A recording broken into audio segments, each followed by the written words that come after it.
This channel does not promote any violent, harmful, or illegal activities. All content provided by this channel is meant for an educational purpose only. খসড়া তালিকা SIR যে একদম প্রথম পর্যায়ে সেটা হয়ে গিয়েছে।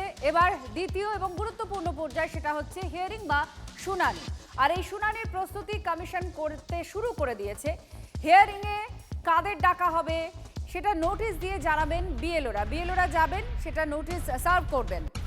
আনম্যাপ থেকে মানে কোন কোন ক্ষেত্রে কাদের ডাক আসার সম্ভাবনা বেশি, যারা আনম্যাপড মানে ফ্যামিলির যে নাম রয়েছে যে অংশটা এসআইআর ফর্মে সেটা যারা দিতে পারেননি সেক্ষেত্রে তাদেরকে ডাকা হতে পারে। কোনো তথ্যে গরমিল পড়লে সেটাই ডাক করতে পারে শুনানিতে। কোনো রকম কোনো ভুল ইনফরমেশন থাকলে সেখানেও সেই ভোটার ডাক পেতে পারেন হিয়ারিংয়ে। 7 दिन টাইম দেওয়া হবে অ্যাপিয়ারেন্স হিয়ারিং যেতে। হিয়ারিং হবে ইআরও লেভেল আর এটা কনস্টিটিউশন কাজ আছে। এটা যেটা আছে আপনার কোনো নির্দিষ্ট অফিসে হবে যেখানে অ্যাড্রেস থাকবে, ফোন থাকবে, সব থাকবে, যেখানে ওয়াইড পাবলিসিটি থাকবে। তো ওখানে যেটা আছে ঠিক করছেন এখন নোটিস আরাম হবে, তারপরে থেকে আরাম হবে। ভেন্যু কোথায় হবে, ভেন্যু ডিএম সাহেব ঠিক করছেন। আপনারা শুনে নিলেন কমিশনের তরফ থেকে ঠিক কি বলা হয়েছে, কোথায় কিভাবে ডাকা হবে সেগুলো সমস্তটা এবার চলছে প্রক্রিয়ার। এর মধ্যে এই নিয়েই দিলীপ ঘোষের প্রতিক্রিয়া আমরা পেয়েছি। তিনি কি বলছেন শুনুন।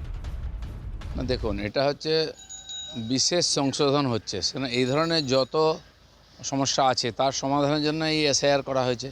যে কারো নাম বাদ গিয়ে থাকে, সে জেনুইন ভোটার কার্ড আছে, তার নাম উঠবে, সে কমপ্লেন করার সুযোগ পাবে।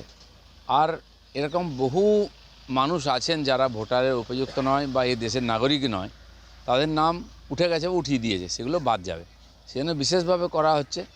আর এরকম বহু নাম বেরোচ্ছে বা বহু কলোনি খালি হয়ে যাচ্ছে এসআইআরের ভয়তে, নামই নেই। আর খসড়া তালিকা প্রকাশের পরে যে বিএলওদের কাজ শেষ হচ্ছে না সেটা বলে দেওয়া হচ্ছে। বিএলওদের শুনানিতে ডাকা হতে পারে যদি প্রয়োজন পড়ে। আবার শুনানিতে কোন ভোটারদের ডাকা হবে সেটা বিএলওদেরই দায়িত্ব। নোটিশ দিয়ে তারাই জানাবেন ভোটারদের যে আপনাকে শুনানিতে ডাকা হচ্ছে। শুনানিতে যাওয়ার মেসেজ সেটা মোবাইলেও আপনার আসতে পারে, অর্থাৎ যে ভোটারকে ডাকা হবে তার মোবাইল নাম্বারেও আসতে পারে। কোনো ভোটারকে নিয়ে যদি সন্দেহ হয় সেই সন্দেহটা দূর করার জন্য বিএলওকেও শুনানিতে ডাকতে পারেন কমিশনের আধিকারিকরা, মানে ইআরও বা এইআরওরা। বিএলওদের পেশার কাজে যাতে কোনো সমস্যা না হয় সেই কারণে ছুটির দিনে শুনানিতে ডাকা হবে। নির্বাচন কমিশন আমাদেরকে জানিয়েছে যে যারা যে পার্টে বিএলও হিসেবে কাজ করেছে তাদেরকে সেই পার্টে মানে তাদের হিয়ারিংয়ের সময় থাকতে হবে। প্রথমে যেটা বলা হয়েছিল বাড়িতে গিয়ে ইনফরমেশন ফর্ম দেওয়া এবং কালেক্ট করা, এই অবধি কাজ ছিল। তারপরে তো ডিজিটাইজেশন শুরু হলো এবং তারপরে বিএলও অ্যাপের মানে যে ত্রুটি ছিল সেই ত্রুটিপূর্ণ বিএলও অ্যাপ নিয়ে কাজ করতে গিয়ে আমরা নাজেহাল। বিএলও অধিকার রক্ষা কমিটি সেই জন্যই আমাদের গঠন হয়েছে। হিয়ারিং এর পর্বে আপনাদের কোনো রকম ভাবে পার্টিসিপেট করতে হবে কিনা বা আপনাদের কি ভূমিকা হবে সেই বিষয়ে ইলেকশন কমিশনের তরফ থেকে কি কোনো ইঙ্গিত বা আভাস কিছু পেয়েছেন?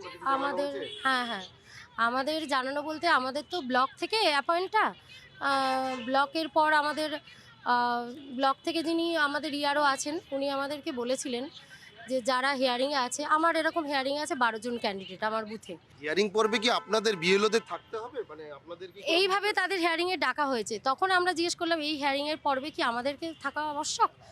মোটামুটি জানিয়েছে হ্যাঁ আমাদের থাকতে হবে। যেটা আমাদের উপরে অর্ডার আসবে সেটা তো আমরা না মানলে তো আমাদেরই শোকজ করবে না, মানতেও হচ্ছে কিছু কিছু ক্ষেত্রে। খসড়া তালিকায় নাম আছে কি এটা অনেকে এখনো পর্যন্ত হয়তো খুঁজতে পারেননি। আরও একটা ভোটারদের জন্য সাইট দিয়েছে নির্বাচন কমিশন। আপনাদের একটু সাইটটার অ্যাড্রেসটা বলি, voters.eci.gov.in।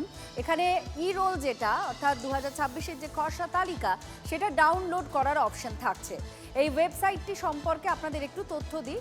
রাজ্য, জেলা, বিধানসভা এই 3টে জিনিস আপনাকে সিলেক্ট করতে হবে এবং পার্ট নম্বর অর্থাৎ কোন পার্ট নম্বরের আপনি ভোটার সেটাও সিলেকশন আপনাকে করতে হবে। তারপর একটা ক্যাপচা কোড আসবে, সেই ক্যাপচা কোড দেওয়ার পর ডাউনলোড করার যে অপশানটা এই সাইটে আছে সেই ডাউনলোডটা আপনাকে করতে হবে। এটা কিছুক্ষণ আগে আমি দেখিয়েছি আপনাদের, একবার দেখুন যে কিভাবে এই প্রক্রিয়াটা আপনারা করবেন। ডেস্কটপেও আপনি করতে পারেন, এটা মোবাইলেও আপনি করতে পারবেন। যেখানে যেতে হবে মানে যে ঠিকানায় এটা আপনাকে যেতে হবে সেটা হচ্ছে আমার সহকর্মী বলেও দিয়েছেন, আমি তাও বলে দিচ্ছি, voters voters.eci.gov.in। এটা মূলত, আর এটা ডাউনলোড ই রোল, এই অংশটা থেকে আপনারা বুঝতে পাচ্ছেন যে একটা ডাউনলোড করতে পারবেন ই রোলটা, যেটা খসড়া তালিকা যেখানে আপনি আছেন, আপনার সঙ্গে যে পার্ট নাম্বার আছে সেগুলো আপনি পিডিএফে ডাউনলোড করতে পারবেন। এটা একটা ফ্যাসিলিটি আছে। আচ্ছা, এখানে ক্লিক করার পর যে পেজটা খুলবে সেই পেজটা আপনারা দেখতে পাবেন। এখানে ইলেকটোরাল রোল একটা ব্লু দাগ দিয়ে বোল্ড অক্ষরে লেখা আছে। এটা মূলত ইসিআই নেট যেটা, সেটাই একটা ফরম্যাট। আচ্ছা, এবার স্টেট সিলেক্ট করতে হবে। আমাদের স্টেট ওয়েস্ট বেঙ্গল, সবচেয়ে নিচে আমি চলে গেলাম। সঙ্গে সঙ্গে ওয়েস্ট বেঙ্গলে ক্লিক করলেই ইয়ার অফ রিভিশনে 2026 আসছে, আর রোল টাইপে এসআইআর ড্রাফট রোল 2026, সেটা অটোমেটিক আসবে। আর ডিস্ট্রিক্ট, এগুলো আপনাকে সিলেক্ট করতে হবে। আপনার ডিস্ট্রিক্ট হয়তো কোনো একটা ডিস্ট্রিক্ট, তো আমি আমার ডিস্ট্রিক্ট চুজ করলাম নর্থ 24 পরগনা। নর্থ 24 পরগনা। এবার অ্যাসেম্বলি কনস্টিটিউয়েন্সি চুজ করতে হবে যেটা আপনি খুঁজছেন। এখানে আমার অ্যাসেম্বলি হচ্ছে রাজারহাট গোপালপুর, 117 অ্যাসেম্বলি নাম্বার। 117 দেখে অনেকে ঘাবড়ে যেতে পারেন, অ্যাসেম্বলিরও প্রত্যেকটা অ্যাসেম্বলির নাম্বার থাকে। আমি এখানে ক্লিক করলাম। এবার দেখুন যেটা অংশ, এই পেজটার মধ্যে অনেকগুলো জিনিস চলে আসছে, আমি সেটা পরপর একটু দেখিয়ে দিই। এখানে আপনার পার্ট নাম্বার এবং এই পার্ট নেম দুটো অনুযায়ী আপনার কাছে সিরিয়াল আসবে, মানে আপনি যে স্কুলে ভোট দেন সেই স্কুলটা আপনার সামনে আসবে। এবার এক একটা স্কুলে 3-4টে করে বুথও হয়, তাই এটা একটু খেয়াল রাখবেন। এবার আরেকটু উপরে যায়, যেখানে ক্যাপচা আছে, সেই ক্যাপচার অংশ এতক্ষণে আপনারা অনেকে সার্চ করেছেন, জানেন যে ক্যাপচা কি। এখানে যে ক্যাপচা আছে আমি টাইপ করি,